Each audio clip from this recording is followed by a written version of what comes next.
어린아이들은 아직 자기조절 능력이 충분히 발달하지 않았기에 감정이 확 올라오면 쉽게 다시 내려오지가 않아요. 그래서 그 순간에는 부모의 반응이 굉장히 중요해요. 사람이 넘어질 뻔할 때를 생각해 보면 순간적으로 주변에 있는 물건을 잡으면서 균형을 회복하곤 해요. 아이의 떼를 쓰는 순간이 바로 그런 상태와 비슷해요.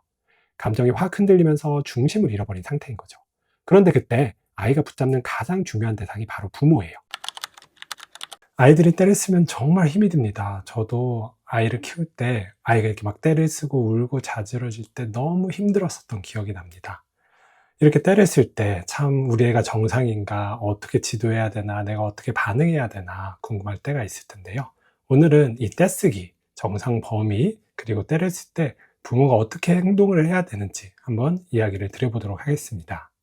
먼저 부모님들이 정말 많이 헷갈려하는 질문, 아이 떼쓰기가 어디까지는 정상인지에 대해서 말씀을 드릴게요. 기준을 먼저 말씀드리면은 미국 소아과학에서는 떼쓰기를 정상 발달의 한 부분으로 설명을 해요.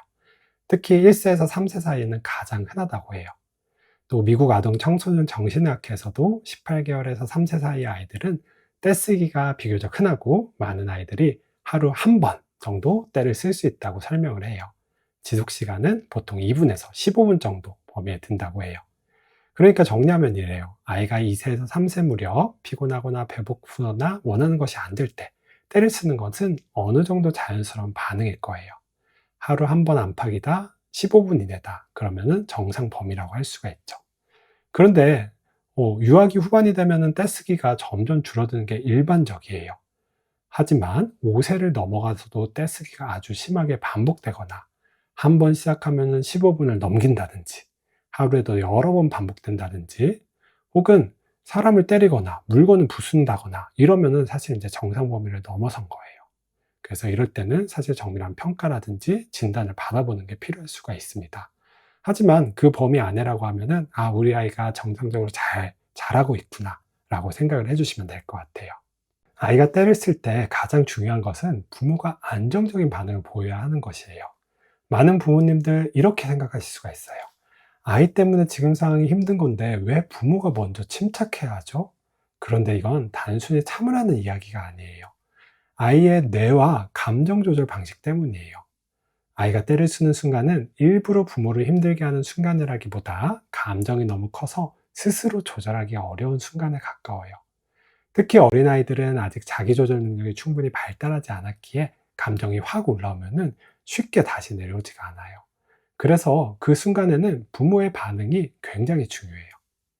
사람이 넘어질 뻔할 때를 생각해 보면 순간적으로 주변에 있는 물건을 잡으면서 균형을 회복하곤 해요. 아이의 떼를 쓰는 순간이 바로 그런 상태와 비슷해요. 감정이 확 흔들리면서 중심을 잃어버린 상태인 거죠. 그런데 그때 아이가 붙잡는 가장 중요한 대상이 바로 부모예요. 만약 부모까지 같이 흔들리면 어떻게 될까요? 목소리가 커지고 표정이 날카로워지고 말이 빨라지면은 아이는 붙잡을 수 있는 안정된 지점을 잃어버리게 되어요. 그러면 감정은 더 커지고 떼쓰기는 더 길어질 가능성이 높죠. 반대로 부모가 목소리를 낮추고 표정을 안정시키고 말을 짧게 하면은 아이는 그 반응을 붙잡고 조금씩 균형을 되찾을 수가 있어요. 즉, 부모의 안정감이 아이에게는 감정의 중심을 다시 잡게 하는 역할을 하게 되는 거죠. 이건 실제로 과학적으로도 설명이 되어요. 어린아이는 강한 감정이 올라왔을 때 스스로 진정하기보다 부모와의 관계 안에서 진정하게 되는 경우가 많아요. 이걸 공동조절이라고 해요. 쉽게 말하면 아이가 혼자 감정을 조절하는 것이 아니라 부모의 안정된 반응을 빌려서 감정을 조절하는 것이죠. 그래서 떼쓰는 순간에는 부모의 말 내용보다 부모의 상태가 더 중요해요. 무슨 말을 길게 하느냐보다 어떤 표정으로, 어떤 목소리로, 어떤 속도로 말하냐가 먼저 전달이 되어요. 부모가 불안하고 화가 나 있으면은 아이도 그 긴장을 그대로 받아요. 반대로 부모가 차분하면은 아이도 그 차분함을 빌려서 조금씩 조금씩 내려오게 된답니다. 또 하나 중요한 이유는 부모의 큰 반응이 오히려 떼쓰기를 더 강하게 만들 수도 있기 때문이에요. 아이가 떼를 쓸 때 부모가 크게 화를 내거나 길게 설득하거나 감정적으로 반응하면은 아이는 그 반응 자체에 더 몰입하게 되어요. 그러면 감정은 더 커지고 상황은 더 악화되죠. 그래서 아이가 떼를 쓸 때 부모가 가장 먼저 해야 할 일은 아이를 바로 바꾸려는 것이 아니라 부모 자신의 반응부터 안정시키는 것이에요. 숨을 한번 고르고 목소리를 낮추고 말을 줄이고 반응의 속도를 늦춰보세요. 정리하면 이래요. 아이가 때를 쓸 때 부모가 안정적인 반응을 보여야 되는 이유는 그 순간 아이는 혼자 감정의 균형을 잡기 어려워서 부모의 안정감을 붙잡고 다시 중심을 잡기 때문이에요. 부모가 같이 흔들리면은 아이는 더 불안정해지고, 부모가 안정되면은 아이는 그 반응을 통해 조금씩 진정할 수가 있어요. 결국 부모의 침착함은 참는 게 아니라 중심을 잃은 아이가 다시 균형을 잡을 수 있도록 붙잡아주는 가장 중요한 지지대다 이야기를 드리고 싶어요. 다음으로 말씀드리고 싶은 거는, 아이가 때를 쓸 때는 감정과 행동을 분리해서 봐야 됩니다. 이 말이 조금 낯설게 느껴질 수도 있습니다. 부모 입장에서는 아이가 울고 소리 지르고 바닥에 드러눕는 모습이 한꺼번에 보이기 때문에 감정과 행동을 따로 보는 것이 쉽지 않습니다. 그런데 아이를 효과적으로 돕기 위해서는 이 둘을 구분하는 것이 굉장히 중요합니다. 왜냐하면은 감정 자체는 아이가 느끼는 것이고, 행동은 그 감정을 어떻게 표현하느냐의 문제이기 때문이에요. 예를 들어 아이가 화가 날 수가 있어요. 속상할 수도 있고 억울할 수도 있고 더 하고 싶은 마음이 들 수도 있어요. 이런 감정은 자연스러운 거예요. 미국 수학학회에서도 어린아이는 아직 감정 조절하는 능력이 충분히 발달하지 못해서 강한 감정을 크게 표현할 수 있다고 해요. 하지만 그 감정을 표현하는 방식은 우리가 배워야 돼요. 화났다고 해서 때리거나 던지거나 깨물거나 소리를 지르며 요구를 밀어붙이는 행동까지 그대로 허용할 수는 없어요. 그래서 부모는 감정은 이해해 주되 행동에는 분명한 기준을 세워줘야 해요. 이걸 구분하지 않으면 두 가지 문제가 생겨요. 첫째, 감정까지 막아버리게 되어요. 울지 마. 왜 그 정도로 화내?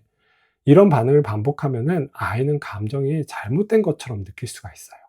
하지만 감정은 잘못이 아니에요. 감정은 알아차리고 다루는 법을 배워야 되는 대상이에요. 둘째로, 반대로 감정을 이해해 준다는 이유로 행동의 기준까지 흐려질 수가 있어요. 그러면 안 돼요. 그러면은 아이는 화나면 이렇게 해도 되는구나 라고 배우게 되어요. 그래서 감정과 행동을 분리하는 것은 아이를 봐주는 것도 아니고 몰아붙이는 것도 아니에요. 감정을 수용하고 행동을 가르치는 방식이에요. 과학적으로도 이 접근이 중요한 이유가 있는데, 부모의 감정 코칭, 즉 아이의 감정을 알아차리고 이름을 붙여주고 다루는 것을 도와주는 방식은 아이의 자기조절, 적응 기능과 관련이 있는 것으로 보고되어 있어요. 유아기에는 좋은 행동을 칭찬하고 아이가 화났을 때 허용되는 방식으로 표현하는 법을 가르치라고 여러 학회 가이드라인도 있습니다. 결국 아이가 배워야 하는 것은 화내지 말라가 아니라, 화날 수는 있지만 그 화를 표현하는 방법은 배워야 한다라는 것입니다. 그래서 부모가 해야 할 일은 단순해요. 아이가 감정을 느끼는 것 자체를 문제로 보지 말고 그 감정을 어떻게 표현하고 다뤄야 하는지를 알려주는 것이에요. 정리하면 이렇습니다. 감정은 자연스러운 것이고 행동은 배워야 되는 것입니다. 아이를 건강하게 키우려면 감정은 이해하고 행동은 분명하게 가르쳐야 돼요. 이 분리가 될 때 아이는 자기 감정을 부끄러워하지 않고 그 감정을 다루는 법을 배울 수가 있습니다. 오늘은 우리 부모님들이 가장 힘들어하는 부분, 아이가 뗐을 때 과연 이게 정상 범위인 건지, 우리가 이제 어떻게 반응해야 되는지에 대해서 한번 이야기를 해보았어요. 이게 참 말은 쉽지만 실제로 우리 실전에서 하기는 참 어려울 때가 많아요. 저 같은 경우에도 아이가 뗐으면 진짜 욱하고 올라오고 감정 반응을 조절하는 게 참 어려울 때가 많이 있는 것 같습니다. 그럼에도 불구하고 우리가 이런 것들을 알고 있으면은 조금 이러한 상황에서 아이를 도와주고 우리가 아이를 잘 키우는데 도움이 될 거라고 생각을 해서 이렇게 한번 말씀을 드렸습니다. 다시 한번 말씀드린 것처럼 아이 자체가 감정 조절을 어려워하기 때문에 엄마 아빠가 이렇게 좀 안정적인 모습을 보여주는 것이 아이한테는 이런 감정 조절을 할 수 있는 방법, 그리고 기회, 이런 것들을 배울 수 있는 것으로 작용을 하게 됩니다. 어떻게 보면 교육의 현장이라고 할 수가 있죠. 이런 것을 통해서 아이가 감정을 더 잘 조절하게 되면 더 멋진 어른으로 성장을 하겠죠. 그래서 현장에서 이제 힘든 우리 엄마 아빠들, 힘듦에도 불구하고 이런 것들 감정 조절을 잘 해낼 수 있었으면 좋겠고요. 혹시라도 이런 것들이 너무 힘들고 어렵다, 버겁다 하시는 분들은 꼭 한번 전문가도 만나보셨으면 좋겠어요.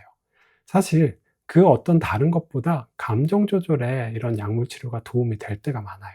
아, 나는 약물 치료는 너무 부담이 된다 하시면은 심리 상담 치료도 정말 도움이 많이 되어요. 내 상태를 객관적으로 판단하고 어떻게 대처해야 될지 전문가의 조언을 받는다면은 더 아이를 잘 키울 수 있을 것이라고 생각해요. 절대 전문가들이 왔다고 해서 이거밖에 못해, 이런 것들을 잘 너가 못하네 비난하거나 지책하지 않기 때문에 걱정하지 마시고 염려하시지 마시고 도움을 구해보셨으면 좋겠어요. 오늘도 여기까지 시청해주신 많은 분들께 감사드리면서 저는 이상으로 정신과 전문의 배종민이었습니다. 감사합니다.